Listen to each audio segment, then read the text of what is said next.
seperti itu, seperti yang Anda lihat tadi, seru dan menyenangkan dan have fun. Apalagi sama Raffi kan, ya udah bercandaannya juga udah biasa bercandaan-bercandaan di backstage sih kita bawa ke panggung gitu. Itu melihat acara IMA 2023 ini seperti apa sih Kak? Aku suka karena baru pertama kali kan aku di sini jadi hostnya dan ini adalah tahun yang ketiga. Punya kesempatan, memberi kesempatan untuk musisi-musisi yang bahkan yang baru-baru, yang mereka bisa trending, yang bisa viral dengan musik-musiknya juga yang bagus-bagus, suaranya bagus-bagus, kualitasnya oke-oke. Jadi kayak ikut nice, ada wadah untuk mereka gitu. Berarti pertama kali di calling nih Kak untuk jadi nge-lead acara IMA Award. Itu kan baru pertama kali ya buat Kakak gitu. Gimana? Untuk IMA ini baru yang pertama ini di tahun ketiga. Itu gimana Pak? Gimananya apanya? Ada prepare-nya atau gimana? Oh, aku sih prepare-nya sebetulnya lebih ke pengetahuan musiknya ya. Ini apa aja yang lagi trending, terus siapa-siapa aja yang jadi nominasinya itu untuk nanti materi bahan apa aja yang nanti yang mau diomongin di atas panggung gitu. Seperti batik-batik ini juga kan sekarang temanya Indonesia nih kan batik. Ini juga nyiapin dari kapan nih Kak? Kalau ini sih yang nyiapin dari tim wardrobe-nya. Jadi kita kirimin ukuran segala macam kan. Biasanya kan aku kalau untuk impersonate biasanya aku nyiapin Sendiri. semua sendiri. Tapi kalau untuk acara-acara kayak gini kebutuhan kostum pun biasanya disesuaikan gitu. Ini ngomong impersonate nih Kak, kan biasanya kayak sering impersonate kan perfeksionis banget nih. Sering orang-orang besar juga. Kesulitannya gimana sih Kak? Awalnya itu gimana Kak? Awal impersonate nggak tahu juga sih kalau ditanya awalnya gimana karena ini tuh kayak udah tiba-tiba terjadi aja gitu kan. Nah cuman kalau untuk orang-orang tertentu yang aku impersonate memang kesulitannya kita kan harus riset banyak tentang tokoh-tokoh yang akan kita impersonate. Itu aja sih, sama apa ya, kesulitan untuk menemukan perintilan-perintilan dari ujung rambut sampai ujung kaki yang harus sama gitu. Paling sulit impersonate saat ya? Semua juga susah, semua pokoknya dari awal pun semua susah itu. Cuman untuk ada karakter-karakter public figure tertentu yang ciri khasnya kuat itu lebih mudah untuk diikuti. Tapi kalau yang ciri khasnya karakternya juga kuat tapi agak susah diikutin, itu Najwa Shihab. Kenapa?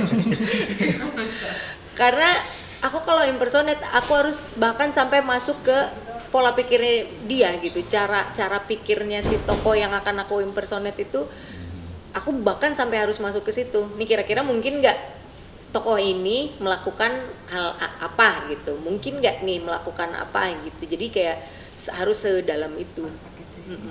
Nah untuk prepare-nya itu berapa lama Kak untuk risetnya sampai akhirnya berhasil impersonate? Kalau untuk riset itu kan memang harus lama banget sih sebenarnya, tapi kadang-kadang juga ada yang waktunya itu mepet karena misalnya di acara program TV mereka maunya aku impersonate minggu depan, atau bahkan kadang-kadang Kak besok impersonate ini ya, besok aku gitu. Kadang-kadang suka gitu, jadi karena aku harus nyiapin semuanya. Tapi berhubung sekarang nih udah berapa tahun aku sering impersonate, jadi beberapa atributnya aku udah punya sendiri. Kalau misalnya mau impersonate lagi aku udah punya gitu, jadi persiapannya udah ada gitu, kayak model misalnya dari wignya atau misalnya kebiasaan style bajunya kayak gimana. Jadi beberapa di wardrobe aku tuh beberapa baju-baju dari tokoh-tokoh yang aku impersonate tuh ada semua di sana gitu. Jadi tinggal dipilih nanti.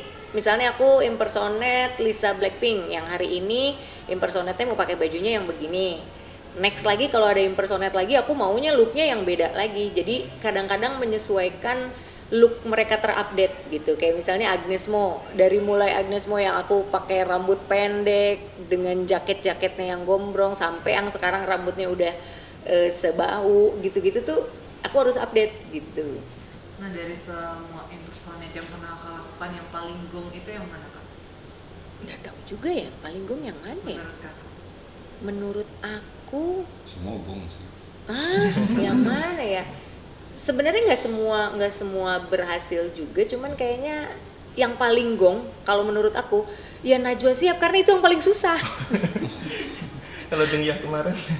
Iya, Jengyah pun juga, kalau Jengyah sih sebenarnya itu aku ngambil personanya yang kalemnya aja. Sebenarnya kalau untuk dari suara logatnya sebenarnya nggak sama itu.